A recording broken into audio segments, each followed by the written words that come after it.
우리는 산상수 말씀 중에 근래에 주님께서 가르쳐 주신 주기도문 말씀을 통해서 은혜를 나누고 있습니다. 주기도문은 55개의 단어로 구성된 짧은 기도문입니다. 그러나 예수님께서 가르쳐 주신 이 짧은 기도문 안에는 놀라운 보화가 담겨져 있습니다.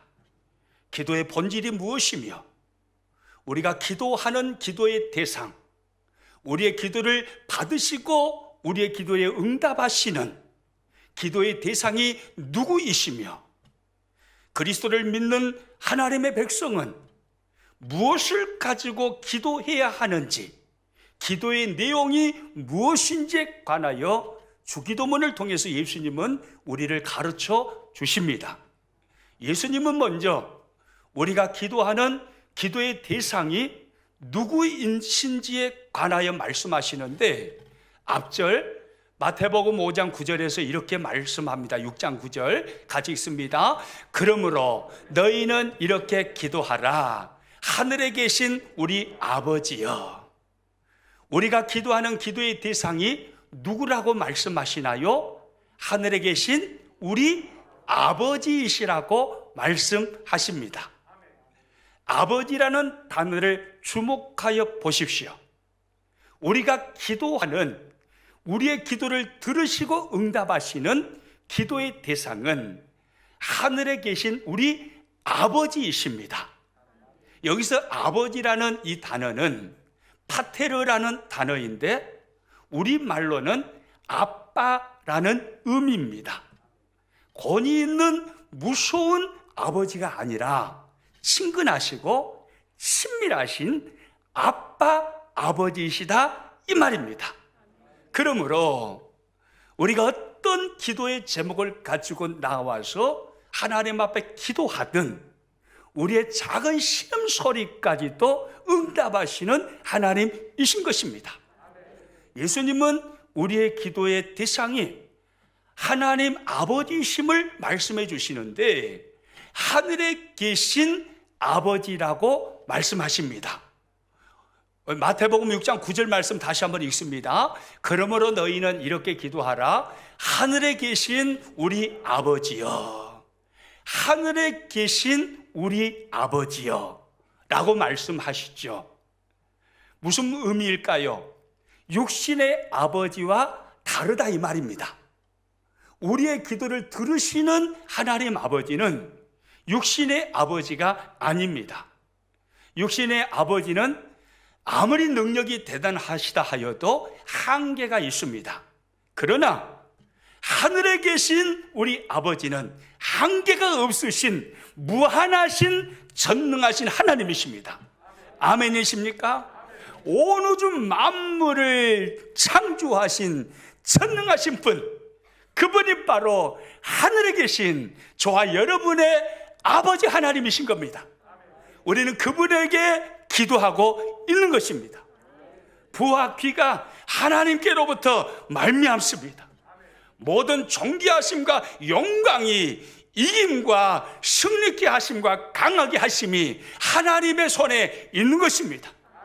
그러므로 우리가 하늘에 계신 우리 아버지께 기도하는 것은 지극히 크시고 지극히 능하신 하나님께 우리의 모든 삶을 내어 맡겨드리는 것입니다. 하나님, 내 삶을 전능하신 하나님께 맡깁니다. 하나님이 책임져 주십시오. 우리가 이렇게 기도하는 것입니다. 예수님께서 기도의 대상에 대해서 말씀하신 후에 기도의 내용에 관하여서 가르쳐 주셨습니다. 우리가 기도해야 할 첫 번째 기도의 내용, 마태복음 6장 9절에서 이렇게 말씀하시죠. 가지고 있습니다. 그러므로 너희는 이렇게 기도하라. 하늘에 계신 우리 아버지여, 이름이 거룩히 여김을 받으시오며. 너희는 하나님께 기도할 때에 첫 번째 너희가 기도해야 할 기도의 내용은 하나님의 이름이 거룩히 여김을 받기를 원합니다. 이 기도를 하라는 말씀입니다. 하나님의 이름이 거룩히 여김을 받으신다라는 의미는 적극적으로는 하나님의 이름에 합당한 거룩한 삶을 내가 살게 하여 주옵소서, 이런 의미입니다. 그리고 소극적으로는 하나님의 이름을 더럽히지 아니하는 삶을 살게 하여 주옵소서, 이런 의미입니다. 여러분, 우리가 믿는 하나님은 본질적으로 거룩하신 하나님이십니다. 믿으십니까? 그러므로 우리가 어떤 삶을 살든 상관없이 하나님은 거룩하신 하나님이신 것입니다. 그러나 하나님을 섬기는 하나님의 백성들인 저와 여러분이 세상과 구별된 거룩한 삶을 살아갈 때에 하나님의 이름이 거룩히 여김을 받으시는 것이며 하나님께서 영광을 받으시는 것입니다. 그래서 예수님은요, 마태복음 5장 16절에서 이렇게 말씀하십니다. 같이 읽습니다. 이같이 너희 빛이 사람 앞에 비치게 하여 그들로 너희 착한 행실을 보고 하늘에 계신 너희 아버지께 영광을 돌리게 하라. 할렐루야. 너희 빛이 사람 앞에 비치게 하라. 너희의 거룩한 삶이 사람 앞에 드러나게 하라. 그로 인해서 하나님의 이름이 거룩히 여김을 받으시며 하나님께서 영광을 받으신다, 이 말씀이에요. 우리가 거룩한 삶을 살아갈 때 하나님의 이름이 거룩히 여김을 받으시는 것입니다. 그러나 반대로 우리가 더러운 삶을 살아갈 때, 죄악 가운데 파묻혀서 삶을 살아갈 때, 그때는 하나님의 이름이 모독을 받습니다. 그래서요, 바울은 로마서 2장 24절에서 이런 말씀을 해요. 같이 읽습니다. 기록된 바와 같이 하나님의 이름이 너희 때문에 이방인 중에서 모독을 받는도다. 로마서 2장 24절에 해당되는 하나님의 사람들이 되지 않기를 축복합니다. 우리가 그릇되게 삶을 살아가면, 세상 속에서 구린내를 내면서 삶을 살아가면 예수님 믿지 않는 영적 이방인들이 우리를 통해서 욕을 하면서, 우리를 바라보며 욕을 하면서 하나님의 이름을 모독하게 만든다, 이 말이에요. 하나님의 이름이 우리의 잘못된 행실 때문에 모독을 받는 것입니다. 그러므로 저와 여러분, 주기도문을 통해서 이름이 거룩히 여김을 받기를 원합니다 라고 기도하실 때마다 우리 마음속에 결심과 결단이 임하기를 축복합니다. 하나님, 내가 이를 악물고 세상 속에서 거룩한 삶을 살게 하여 주시옵소서. 거룩한 삶을 살아내어서 하나님의 이름을 거룩하게 만들기를 원하며 하나님께 영광을 돌리게 하여 주옵소서. 이런 거룩한 결단이 우리 가슴 속에 임하시기를 축복합니다. 오늘은요, 예수님께서 가르쳐 주신 주기도문의 기도의 내용 두 번째를 같이 살펴보도록 하겠습니다. 기도의 내용 두 번째를 예수님은 이렇게 가르쳐 주셨습니다. 오늘 본문 마태복음 6장 10절 말씀 같이 읽습니다. 나라가 임하시오며 뜻이 하늘에서 이루어진 것 같이 땅에서도 이루어지이다. 따라서 합니다. 나라가 임하시오며. 예수님은 두 번째 기도의 내용으로 이것을 기도하라고 가르쳐 주셨습니다. 하나님, 나라가 우리 가운데 임하기를 원합니다. 이 기도하라는 거예요. 그러면 예수님께서 말씀하신 이 나라는 세상 나라를 말씀하는 걸까요? 하나님의 나라를 말씀하시는 걸까요? 맞습니다. 하나님의 나라를 말씀하시는 거죠. 그러니까 주님은 우리가 기도할 때마다 하나님의 나라가 우리 가운데 임하기를 원합니다. 하나님의 나라가 임하게 하여 주옵소서. 이 기도하라는 거예요. 여러분, 성경을 자세히 들여다보면요, 예수님의 가장 큰 관심은 하나님의 나라에 있었습니다. 예수님께서 30세가 되셨을 때 공생애를 시작하십니다. 공생애를 시작하실 때 가장 먼저 주님이 던지신 메시지가 하나님 나라에 관한 메시지였습니다. 마가복음 1장 14절 15절 말씀 같이 있습니다. 요한이 잡힌 후 예수께서 갈릴리에 오셔서 하나님의 복음을 전파하여 이르시되 때가 찼고 하나님의 나라가 가까이 왔으니 회개하고 복음을 믿으라 하시더라. 따라서 합니다. 때가 찼고 하나님의 나라가 가까이 왔으니. 예수님께서 공생애를 시작하실 때 가장 먼저 던지신 메시지는 하나님의 나라였습니다. 예수님은 하나님의 나라를 말씀하셨습니다. 주님의 가장 큰 관심은 하나님의 나라인 거예요. 이 땅을 살아가는 모든 사람들이 하나님의 나라를 얻기를 원하셨고 하나님의 나라를 누리기를 원하신 것입니다. 예수님께서 사역하셨던 장면을 복음서를 통해서 들여다보면요, 예수님은 사역의 현장 중간중간에 계속해서 하나님의 나라를 설교하시고 하나님의 나라를 말씀하시는 것을 볼 수 있습니다. 마태복음 13장에 가서 보시면 예수님은 하나님 나라를 비유로 말씀하시는데 하나님의 나라는 씨 뿌리는 자의 비유와 같다라고 말씀하십니다. 하나님의 나라는 겨자씨의 비유와 같다라고 말씀하십니다. 하나님의 나라는 누룩의 비유로 말씀하십니다. 하나님의 나라는 값진 보화의 비유, 하나님의 나라는 좋은 진주의 비유를 통해서 주님은 우리들에게 계속해서 하나님의 나라를 말씀하십니다. 또 마태복음 20장에 가서 보면 예수님이 그런 말씀을 하셔요. 천국은 마치 품꾼을 얻어 포도원에 들여보내려는 아침 일찍이 나간 집주인과 같다. 천국은 마치 하나님의 나라에 대해서 마태복음 20장에서 말씀하시죠.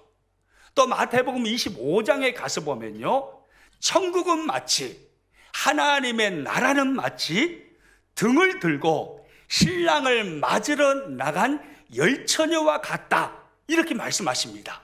그러니까요, 예수님께서 공생의 사역을 하시는 그 중간중간을 들여다보면 예수님은 계속해서 하나님의 나라를 말씀하셨음을 우리는 발견할 수가 있는 것입니다.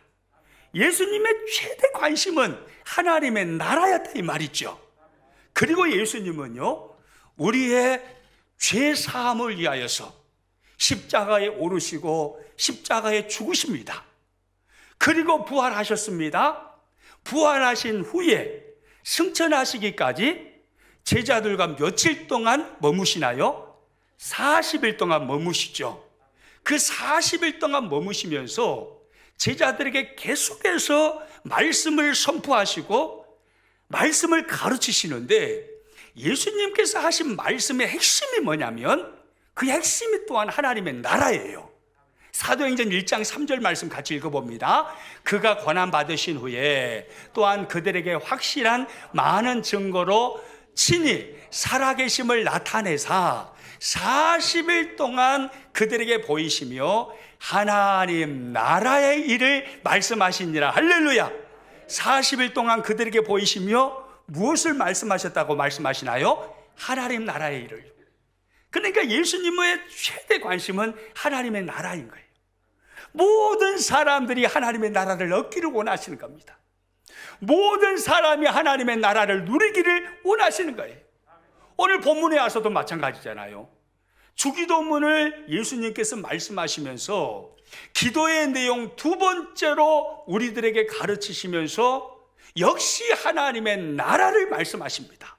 오늘 보면 10절 말씀 다시 한번 읽습니다. 나라가 임하시오며 뜻이 하늘에서 이루어진 것 같이 땅에서도 이루어지이다.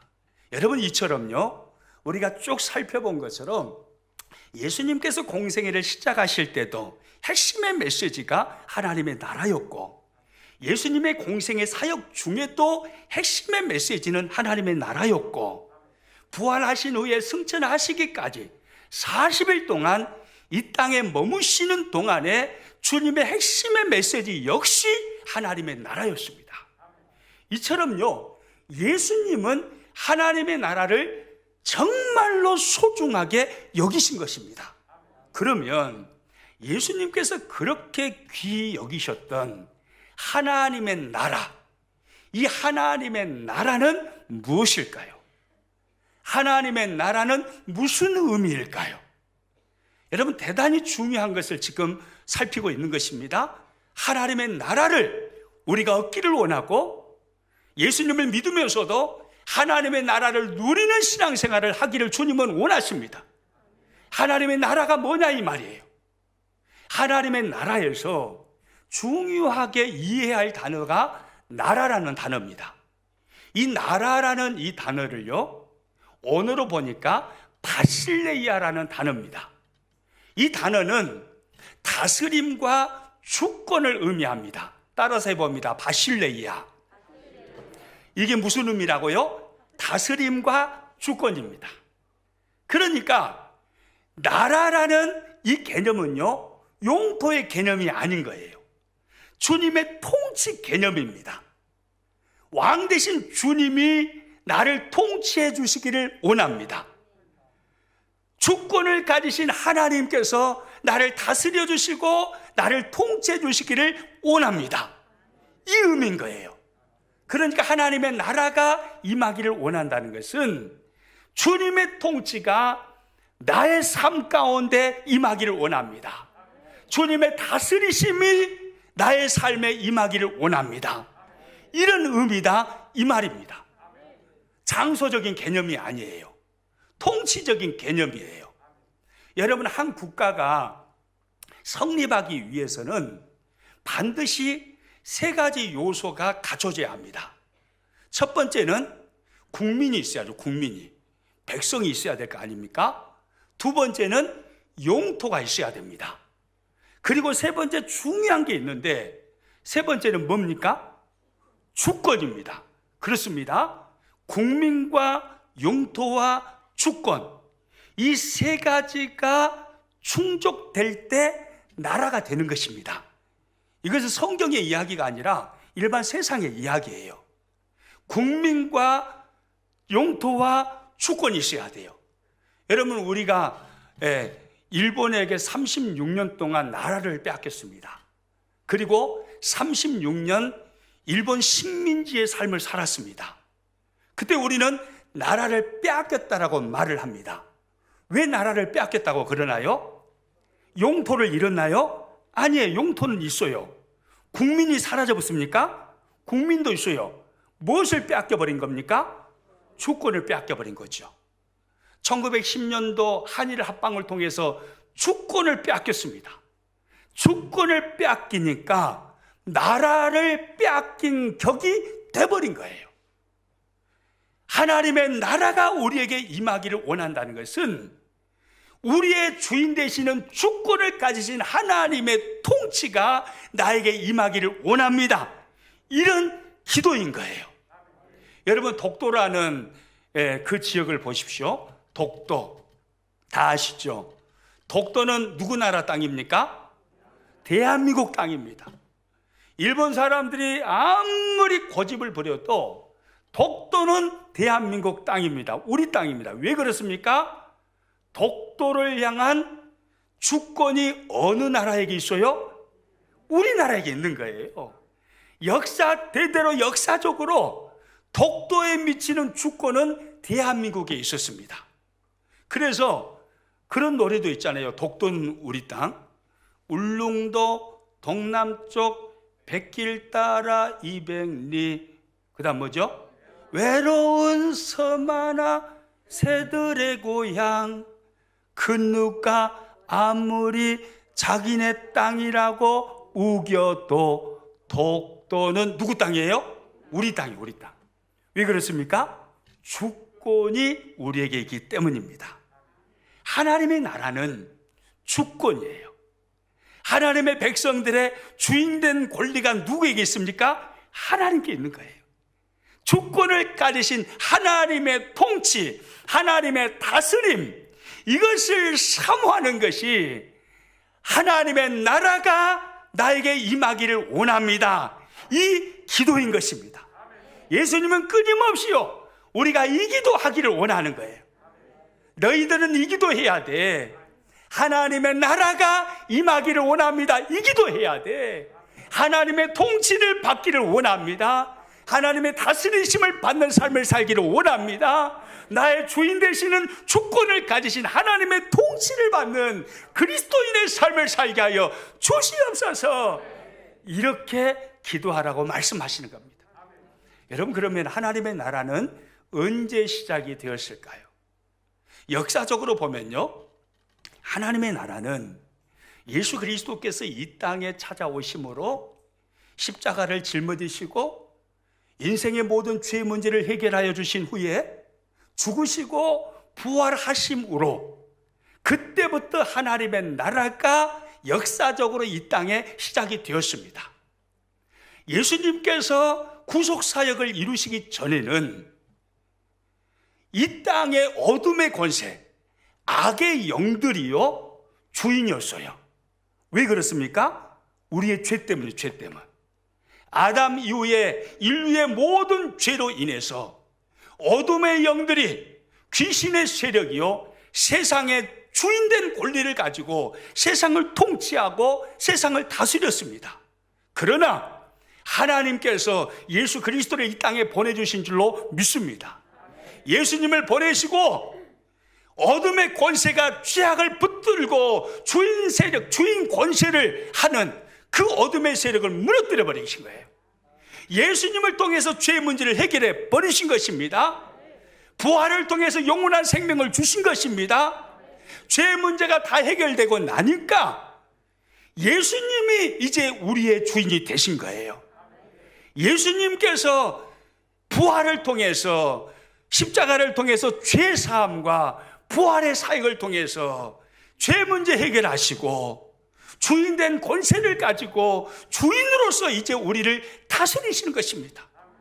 예수님의 십자가의 죽으심과 부활의 사건이 역사적으로 하나님의 나라가 이 땅에 임하시는 순간이었어요. 그러면요, 개인적으로 우리에게 언제 하나님의 나라가 임했을까요? 그것은요, 내가 죄인인 것을 깨닫고 예수 그리스도를 나의 구주로, 내 인생의 주인으로 고백하고 그분을 영접하는 순간에 개인적으로 하나님의 나라가 우리들에게 임한 것입니다. 하나님, 내가 죄인입니다. 예수님이 나의 구주가 되심을 믿습니다. 예수님이 내 인생의 주인이 되심을 믿습니다. 이렇게 신앙 고백을 했을 때 하나님의 나라가 우리 모든 개개인에게 임해 버린 것입니다. 저와 여러분, 예수님이 우리들의 구주가 되십니까? 예수님이 저와 여러분의 인생의 주인이 되십니까? 그러면 하나님의 나라가 이미 우리 가운데 임하였음을 믿으시기 바랍니다. 그래서 예수님은요, 마태복음 12장 28절에서 이런 말씀을 하셨어요. 같이 한번 읽습니다. 그러나 내가 하나님의 성령을 힘입어 귀신을 쫓아내는 것이면 하나님의 나라가 이미 너희에게 임하였느니라. 할렐루야. 예수님을 믿는 사람들에게는 이미 하나님의 나라가 임한 것입니다. 죽어서 하나님의 나라를 가는 게 아니에요. 죽어서도 물론 천국 하나님의 나라를 가지만 하나님의 나라는 이미 이 땅에서 우리들에게 임하여 있는 것입니다. 그러므로 우리 가운데 임한 하나님의 나라를 우리는 누려야 할 줄로 믿습니다. 하나님의 나라를 누려야 하는 거예요. 하나님의 나라가 임한 사람은 하나님의 나라를 누리는 신앙생활을 해야죠. 우리 옆 사람에게 물어봅니다. 그러면 당신은 하나님의 나라를 누리며 살고 있습니까? 라고 물어보십시오.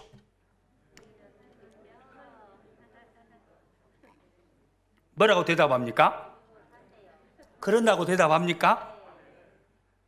여러분이 대답하신 것처럼 하나님의 나라의 누림이 있기를 축복합니다. 우리는 하나님의 나라를 누려야 합니다. 그러면 하나님의 나라가 임한 자에게는 어떤 역사가 일어날까요? 놀라운 역사가 일어납니다. 방금 읽었던 마태복음 12장 28절에 보면요, 하나님의 나라가 임한 자에게 어떤 역사가 일어나는지에 관하여서 예수님은 말씀하십니다. 같이 읽습니다. 그러나 내가 하나님의 성령을 힘입어 귀신을 쫓아내는 것이면 하나님의 나라가 이미 너에게 임하였느니라. 하나님의 나라가 임하면 귀신이 쫓겨난다는 것입니다. 무슨 말이에요? 어둠의 권세가 쫓겨난다는 거예요. 악한 영들이 쫓겨난다는 거예요. 한마디로 말하면 하나님의 나라가 임한 자에게는 회복이 임한다는 것입니다. 하나님의 역사가 일어난다는 것입니다. 그래서요, 사도 바울은요, 고린도 교회 성도들에게 편지를 보내면서 고린도전서 4장 20절에서 이런 말씀을 했습니다. 같이 읽습니다. 하나님의 나라는 말에 있지 않고 오직 무엇에 있다라고 합니까? 능력에 있느니라. 할렐루야. 하나님의 나라는 말에 있지 아니하고 오직 무엇에 있다라고요? 능력에 있습니다. 하나님의 나라는 말이 아니다 이 말이에요. 백날 말해봤자, 하나님의 나라 백날 애우고 다니면서 말을 해봤자 하나님의 나라의 능력이 임하지 아니하면, 능력이 나타나지 아니하면 그 사람은 하나님의 나라를 누리는 사람이 아니다 이 말이에요. 하나님의 나라는 말에 있지 않고 능력에 있습니다. 할렐루야. 하나님의 나라가 임한 자에게는 하나님의 능력이 나타난다 이 말입니다. 하나님의 나라가 임한 자에게는 하나님의 역사가 나타난다 이 말이에요. 하나님의 나라가 임한 자에게는 하나님의 기적이 나타납니다. 하나님의 나라가 임한 자에게는 하나님께서 은혜를 풍성하게 베풀어 주시는 것입니다. 귀신의 세력이 떠나가고요, 어둠의 영들이 쫓겨나는 것입니다. 저와 여러분에게 하나님 나라가 임하였습니까? 아멘입니까? 예수님을 믿는 모든 사람에게는요, 하나님의 나라가 이미 임했습니다. 아멘이시죠? 우리 안에 하나님의 나라가 임했어요.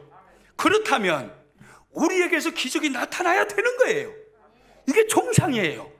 하나님의 역사가 일어나야 되는 거예요. 하나님의 능력이 나타나야 되는 거예요.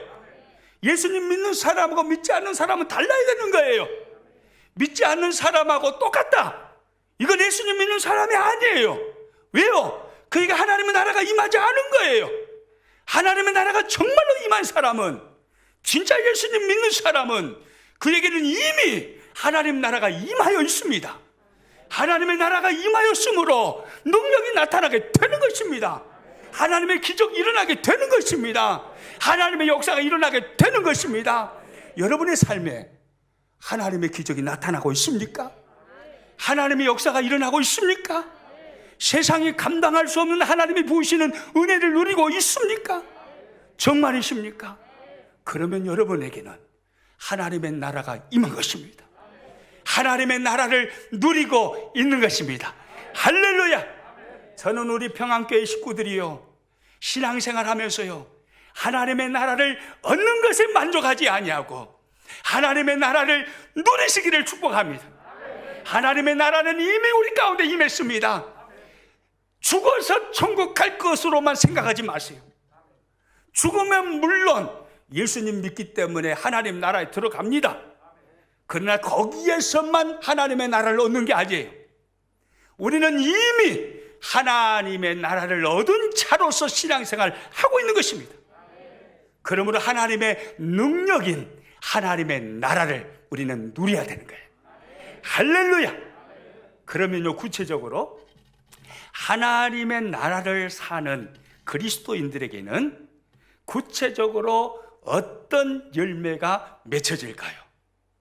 구체적으로 어떤 열매가 맺혀질까요? 로마서 14장 17절 말씀을 보면요, 바울은요 이런 말을 합니다. 같이 한번 읽습니다. 하나님의 나라는 먹는 것과 마시는 것이 아니요 오직 성령 안에서 의와 평강과 희락이라. 할렐루야. 하나님의 나라는 먹는 것과 마시는 것이 아니요 오직 성령 안에서 무엇과 무엇이라고 말합니까? 의와 평강과 희락이라고 말합니다. 하나님의 나라가 임한 자에게는 의의 열매를 맺는 것입니다. 평강의 열매를 맺는 것입니다. 희락의 열매를 맺는 것입니다. 예수님을 믿음으로 성령의 다스리심을 받아서 하나님의 통치를 받는 하나님의 나라를 사는 사람은요, 의의 열매가 맺혀지는 거예요. 의의 삶이 사라지는 거예요. 거룩한 삶이 사라지는 거예요. 그래서 하나님의 영광을 드러내는 복된 삶을 사는 것입니다. 이것이 하나님의 나라가 임한 자가 맺는 구체적인 삶의 열매예요. 그 다음에 무슨 열매를 말합니까? 오직 성령 안에서 의와 그 다음 뭐라고 합니까? 평강의 평강.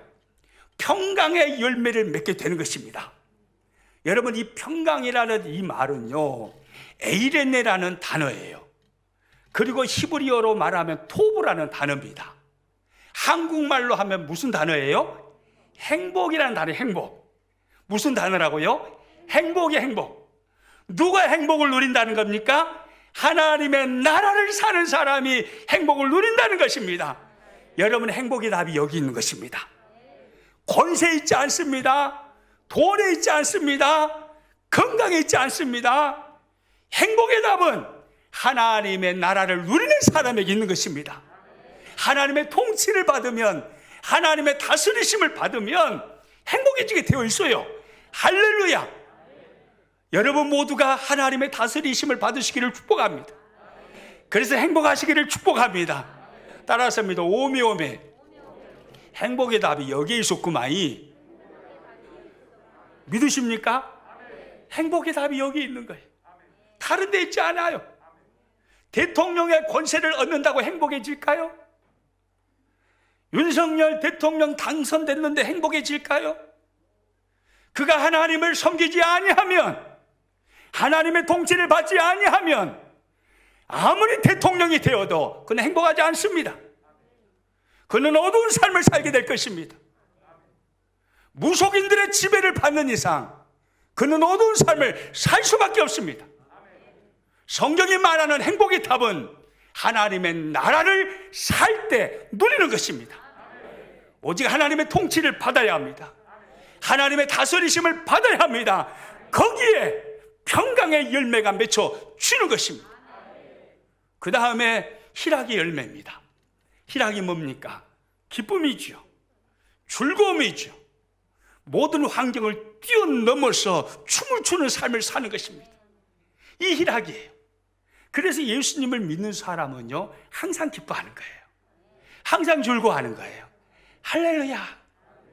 우리 옆 사람 서로 바라보면서요, 웃으면서 이렇게 이야기해 봅니다. 내가 예수님 믿는 사람입니다. 아멘이십니까? 그렇게 말씀하시는 그분의 얼굴이 웃음이 가득해요? 슬픔이 가득해요? 그래요. 예수님 믿는 것은 그건 거예요. 하나님의 통치를 받고 살기 때문에, 하나님의 다스리심을 받기 때문에, 하나님의 나라가 임하여서 하나님의 나라를 누리기 때문에 그 하나님 나라를 누리는 자가 맺는 열매인 희락의 열매가 나타나는 거예요. 삶을 초월해버리는 거예요. 코로나 19,000이 와도 그것이 무너지지 않습니다. 아무리 와봐라, 밟아라. 그래도 내가 찡그리면서 인상 쓰고 다니는 거 한번 봐봐라. 나는 그래도 웃어버린다. 나는 그래도 기뻐해버린다. 나는 그래도 춤춰버린다. 할렐루야. 이 사람이 예수님 믿는 사람이에요. 이 하나님 나라를 누리며 사는 사람이니까요. 여러분, 하나님의 나라는요, 말했지 않습니다. 하나님의 나라는 능력입니다. 하나님의 나라를 사는 사람에게는, 하나님의 나라의 통치를 받는 나라, 그 민족에게는 하나님의 역사가 일어납니다.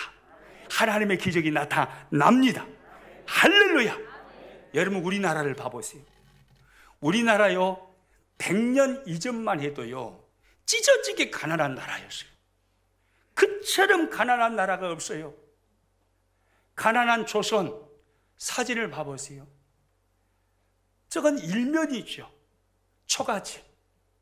요즘 초가집이 어디 있습니까? 찢어지게 가난했던 나라. 눈물 없이는 그 스토리를 들을 수 없는 그렇게 불행한 나라, 소망 없는 나라. 그 나라가요, 옛날 우리나라였어요. 탐관 오리들의 부정부패가 가득했었고, 100년 전만 해도 그래요.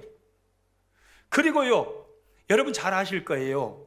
영화나 드라마 보면 옛날 조선시대 스토리들이 막 나오는데 범부인 외에 첩을 많이 둡니다. 이 못된 남자들이 첩을 많이 둬가지고 축첩 제도라는 게 있잖아요. 그래서 한 남자가 여러 부인을 거닙니다. 아주 못된 남자들이죠. 거기다가 술과 흡연에 찌들려 있습니다. 여러분 100년 전에 1900년대 초반에 남성의 평균 수명이 몇 살 정도 되었을 것 같습니까?